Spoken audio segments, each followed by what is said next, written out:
मेरी सौतेली माँ ने मेरी शादी एक अमीर आदमी से सिर्फ इसलिए करवा दी क्योंकि वह विकलांग था, लेकिन मुझे बिल्कुल भी उम्मीद नहीं थी कि वह इस बात की परवाह नहीं करेगा कि मैं पागल बनने का नाटक करती हूँ, बल्कि मुझे बहुत लाड प्यार भी देगा। जब मैं पहली बार उसके घर पहुंची तो मैंने देखा कि एक नौकर झुककर हमारा स्वागत कर रहा था। ये देखकर मुझे हंसी आ गई। अगले ही पल उसने नौकर से दोबारा झुकने को कहा, सिर्फ इसलिए ताकि मैं फिर से हंस सकूं। रात के खाने पर मैंने जानबूझकर ऐसा दिखाया जैसे मुझे चाकू कांटे से खाना नहीं आता। मैं सीधे हाथों से खाने लगी। उस अमीर आदमी को बहुत ज्यादा सफाई और नियम पसंद थे, लेकिन उसने मुझे रोका तक नहीं, बल्कि वह भी मेरे साथ हाथों से खाने लगा। यह देखकर आसपास के नौकर हैरान रह गए। उन्होंने पहली बार उसका इतना नरम और प्यार भरा रूप देखा था। तभी अचानक उस आदमी की सौतेली माँ वहाँ आ गई। उसने मेरा मजाक उड़ाते हुए कहा कि उसने एक पागल लड़की से शादी की है। ये देखकर मैंने तय कर लिया कि मैं अपने इस फ्री वाले पति की रक्षा करूंगी। मैंने तुरंत एक खिलौना उठाया और उसकी सौतेली माँ के पीछे भागने लगी। उससे डरकर भागते देख मेरा पति अपनी हंसी नहीं रोक पाया। फिर मैंने ऐसे दिखाया जैसे मैं उसके साथ कोई खेल खेल रही हूँ और खिलौना उसके हाथ में दे दिया। बड़े होने की इज्जत रखते हुए मेरे पति ने मुझसे माफी मांगने को कहा, लेकिन उसकी सौतेली माँ मुझसे बहुत नफरत करती थी। उसने गुस्से में मेरे पति की टांग पर उबलता हुआ पानी डाल दिया। मैं तुरंत झुककर उसकी टांग देखने लगी। वह औरत हंसते हुए बोली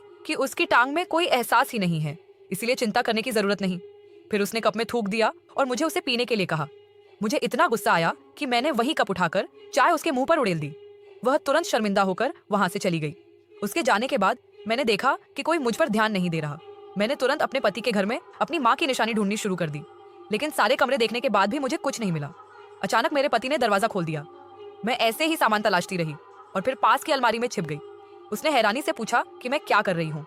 मैंने डरने का नाटक किया और उससे भी छिपने को कहा। मैंने कहा कि अगर किसी ने मुझे पकड़ लिया तो मुझे मारा जाएगा। यह सुनते ही उसे बहुत दुख हुआ और उसने कहा कि अब कोई मुझे कभी नहीं मारेगा। तभी मेरे पिता की तरफ से एक निमंत्रण आया। उन्होंने हमें एक दावत में बुलाया था। मेरा पति पहले मना करना चाहता था, लेकिन जब उसने मुझे उत्साह से वहां जाने की बात करते देखा तो वह तुरंत मान गया। दावत में मैंने बहुत सारे छोटे छोटे केक उठा लिए। मेरी सौतेली बहन मेरा मजाक उड़ाते हुए बोली कि मैं तो बस खाने वाली सुअर हूँ। फिर उसने चुपके से मेरा केक कुचल दिया। अचानक मैंने केक की क्रीम उसके चेहरे पर लगा दी। उसकी सबके सामने बेइज्जती हो गई और वह मुझे मारने के लिए मेरे पीछे भागी। तभी उसकी एक दोस्त ने मुझे पकड़कर जमीन पर धक्का दे दिया। वे लोग मुझे मारने ही वाले थे कि तभी मेरा पति समय पर वहां पहुंच गया।